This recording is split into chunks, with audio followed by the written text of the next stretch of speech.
Welcome to the Shasta College Club and Organization Training.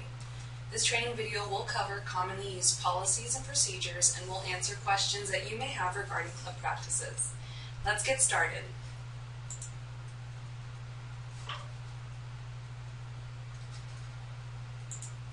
To start or renew student clubs, fill out the club application packet fillable version, available online or in room 2308.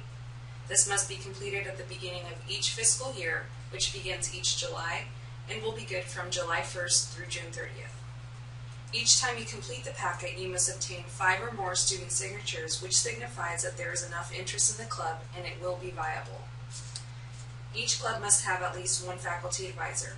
However, it is recommended that there be a co-advisor, as the advisor must be present at all official meetings and field trips. Having 2 advisors will ensure that there is more availability. You can have more than 2 club advisors if you'd like. In addition to your advisor, as well as Dean of Student Staff, are what is known as Campus Security Authorities, or SCAs, designated by the Clery Act, based on our position and close relationships with clubs.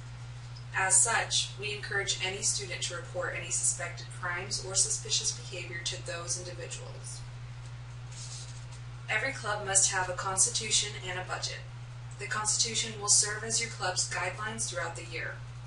For example, it will designate what a quorum is, usually 2/3 of the voting members or 1/2 + 1 majority vote, and for voting purposes, and how you might make future changes to positions and the document itself. The budget will help you understand and track your spending. We will not hold you to what is listed on the budget turned in with the application.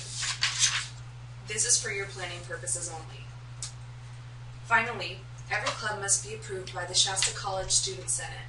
Student Senate meets each Friday during the semester. Once you turn in your application to the Dean of Students' office, it will be placed on the following week's agenda for approval. You may not conduct any official club business until you've been notified by the Dean of Students' office of your approval. The Constitution basically regulates any club proceedings. The Constitution should include all of the main topics shown in this PowerPoint, but should not be limited to these topics. First, you should include a section that states the full name of the club and what you intend to do once the club is formed. For example, the purpose or goal of Phi Theta Kappa is the promotion of scholarship, the development of leadership and service, and the cultivation of fellowship among qualified students of the college. While this is a very general sentence, we would encourage you to tailor the purpose towards your club's specific goals. The membership portion of the Constitution should include what is required to be a member. For example, the club should be open to all Shasta College students. This is also where you would include any requirements associated with the number of meetings members would be expected to attend to maintain status. You can also include further restrictions that would remove members if they are on academic probation for 2 consecutive semesters, or if they've had several disciplinary actions against them. Membership revocation should be outlined thoroughly. The officer section should list the officer positions that should be held and what the responsibilities or duties of each will be. It should also designate a succession of who will perform the duties in the president's absence. The process for electing officers should be outlined when elections will be held. It is usually a good idea to hold elections at the meeting preceding the last meeting during the spring semester each year, so that your officers are established going into the next fiscal year. This is also a great time to submit your application for the next fiscal year to ensure that you can remain active throughout the summer months and the club can be approved by Student Senate prior to the end of the year. This section should also include how an individual will be elected. For example, most clubs use a simple majority vote.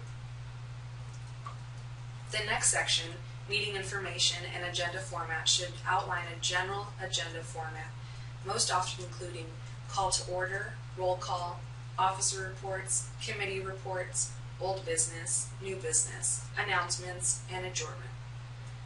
This section should also outline what quorum will be. Quorum is the minimum number of officers, members, and advisors that must be present in order for an official meeting to take place. Please note, at least one advisor must be present for a meeting to be considered official. Official business includes any activity or agreement where motions are required, like approving purchase requisitions, budgets, field trips, etc. Please refer to Robert's Rules of Order for more specifics on how to conduct a meeting. A copy can be rented from the Dean of Students' office if necessary, but most information is also available online. The Finances section should describe how funds will be raised, fundraisers, donations, etc., and how they will be spent.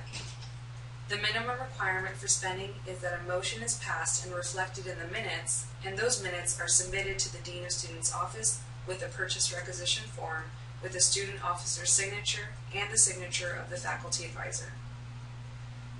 Finally, the amendments section should designate the requirements to amend the Constitution itself.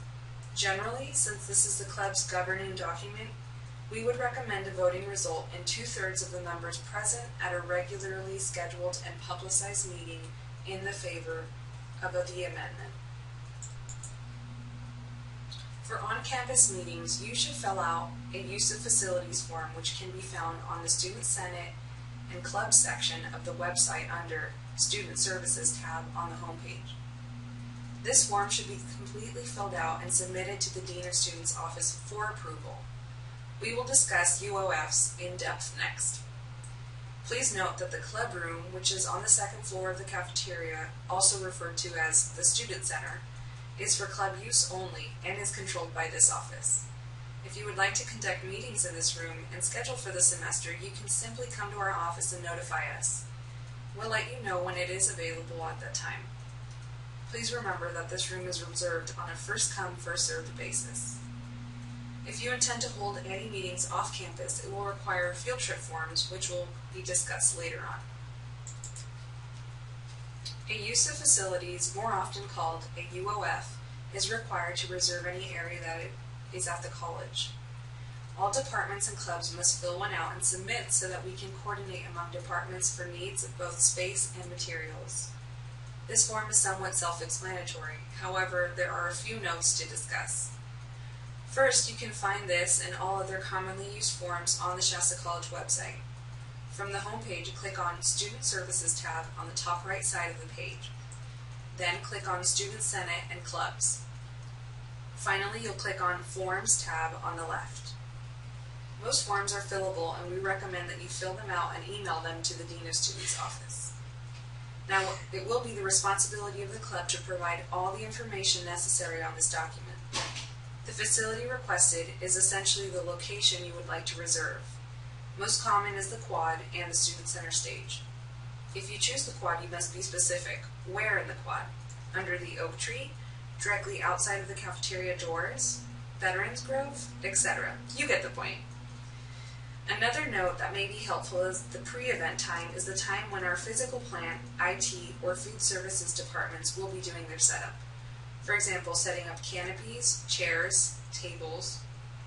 If you would need to decorate the space after that point, I would leave room between the pre-event time and the actual event time.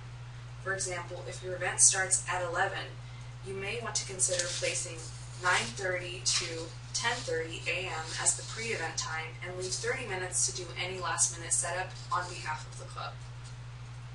Since most clubs' events are open to the public, we generally say that you should put the word open in the number of participants section. Or if you have a general idea, you can say 50 plus or minus, for example. Under the special needs section is where you would list any specific needs. I would consider the following list when completing the section. Will you need a canopy? Will you need access to electricity? How many tables do you need? What about chairs? Will you need a PA system and/or a microphone? If you know that your club will be serving food, whether it's made from our food services department or not, you must get in contact with Denise Axtell. She is required to make sure that all foods served from any school function meet general safety and sanitation guidelines. You can call her directly, but please communicate to the Dean of Students' office that you have confirmed with Denise in the email when you submit this form. Finally, please submit a setup diagram for any larger events. This helps both us and our physical plant department understand exactly how and where you would like everything set up. To put it simply, it eliminates last-minute questions and confusion. The Dean of Students office can provide this club with basic area diagrams upon request. Keeping official meetings of every meeting is required.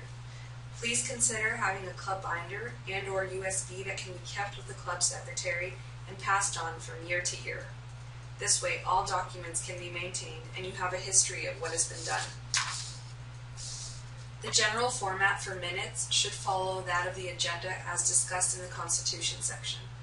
Some things that must be recorded in the minutes include financial matters, budgets, purchase requisitions, approval of fundraising activities, expenditure authorizations, field trip details, changes in operating procedures, and attendance. It is very important that each discussion item is discussed, a motion is made, somebody seconds that motion, and you indicate that the motion was either passed by majority vote or unanimously. I've provided a basic example that you can use or adapt. Please see Robert's Rules of Order for additional information regarding how minutes should be formatted. We would recommend that the secretary keep a general copy of minutes and print this prior to each meeting, or have the general format pulled up on a laptop, adding in specific agenda items so that they can just quickly fill in the blanks. As a club or organization of Shasta College, you are able to utilize our print shop by paying for copies out of club funds versus going with an alternative, and in most cases, more expensive option. Like any other purchase, you will be required to submit the appropriate purchase requisition to allow the expense. In this case, since you will most likely use the print shop on multiple occasions throughout the semester, you should open what is called a blanket purchase order, which we'll discuss later on. Next, you will create the document in the appropriate size and send the electronic version by email to the Dean of Students office. We will either make an approval or ask you to make changes based on the submission. The biggest reasons why we would send a submission back is because it does not have the high-resolution Shasta College logo on the document. This is required, and we can email you the logo upon your request. Next, you let us know what the size is and how many you want printed, and we'll request this from the print shop on your behalf. Pricing for the most common sizes are included on this slide. In the event that you hold an event on behalf of the club and would like to pre-sell tickets, you can follow the process outlined on this slide. First, you would fill out the ticket report form. Since tickets are essentially like money, as they can be used as payment for entry, and our actual tickets must be accounted for. The business office requires completion of this form. Next, you will approve the costs associated with printing tickets and submit the purchase requisition and minutes to the Dean of Students office, unless you already have a blanket purchase order, in which case it will be charged to that account. Then, create the ticket and gain approval from our office. Again, you must have the high-resolution Shasta College logo on the ticket. Do not forget to leave a blank area or line where the business office can write in the ticket number.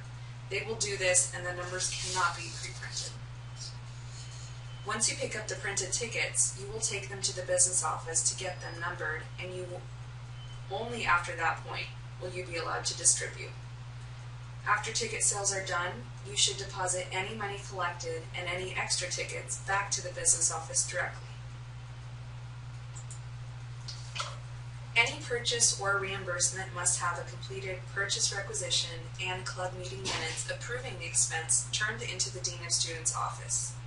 If you are reimbursing someone, you must submit the original receipt, or if you're paying from an invoice, you should write in the purchase requisition description box that it is a confirming invoice, which means that you have already received the goods.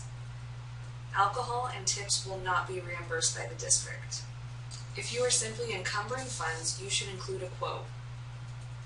If you are going to be using a vendor various times throughout the year, for example, food services or Shasta College print shop, you can submit a blanket purchase order. You use the same form, However, you write blanket at the top of the description box. Since this will be an open-ended PO, you will write the amount that you do not wish to exceed throughout the year by saying an amount not to exceed 500, for example, and then you will be able to bill against that open blanket purchase order until the funds are exhausted.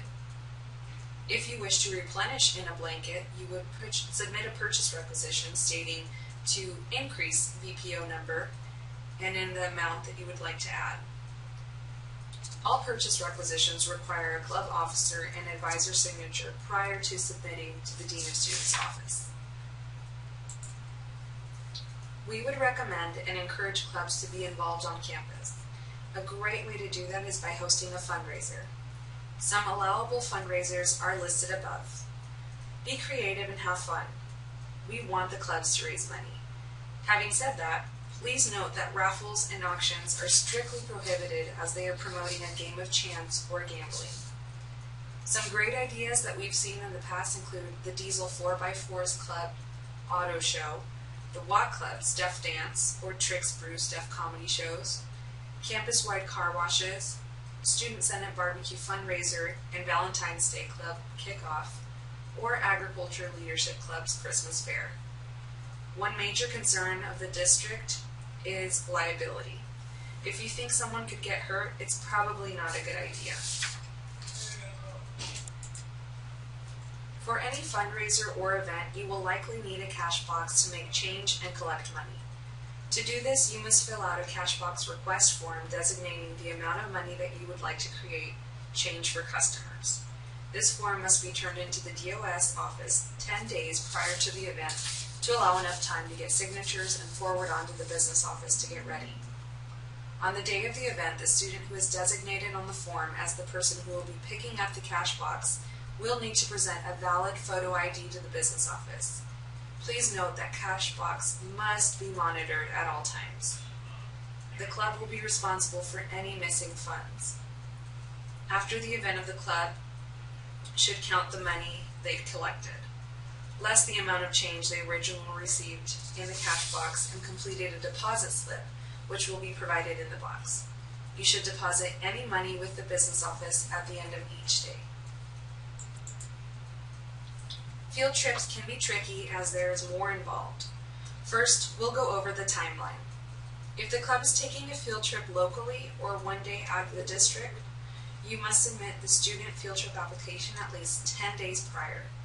If the club is taking an overnight or out-of-state field trip, the club must first get approval from the board.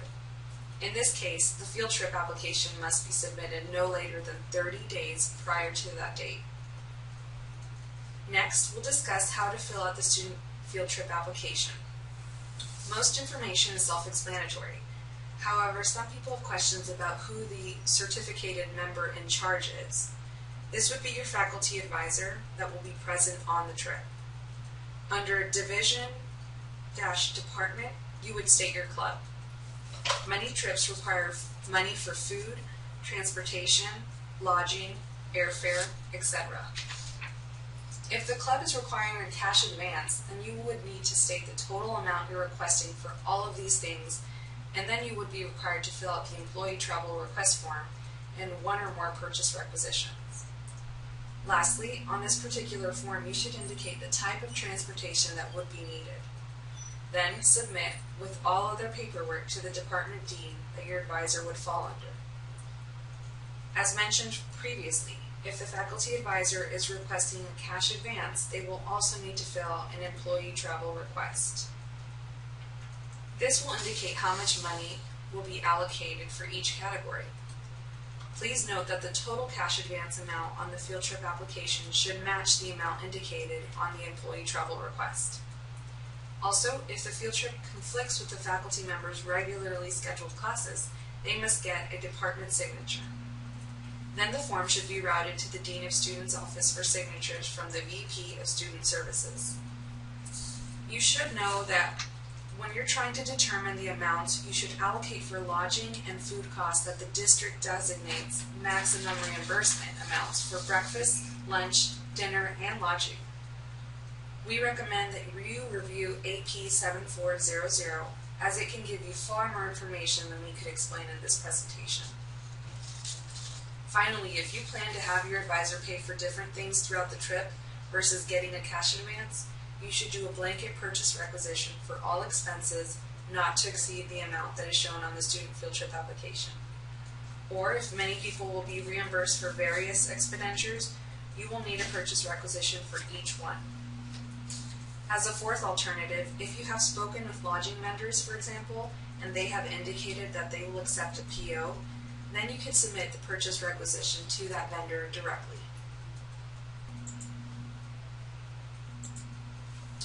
Now that I'm sure you're all exhausted, we want you to know that the Dean of Students office is available as a resource throughout the entire year. We've provided a link from this PowerPoint to the Student Club Forms page, as well as provided you with all of our contact information. Please take the short test and print the confirmation page and submit to the Dean of Students office as soon as possible.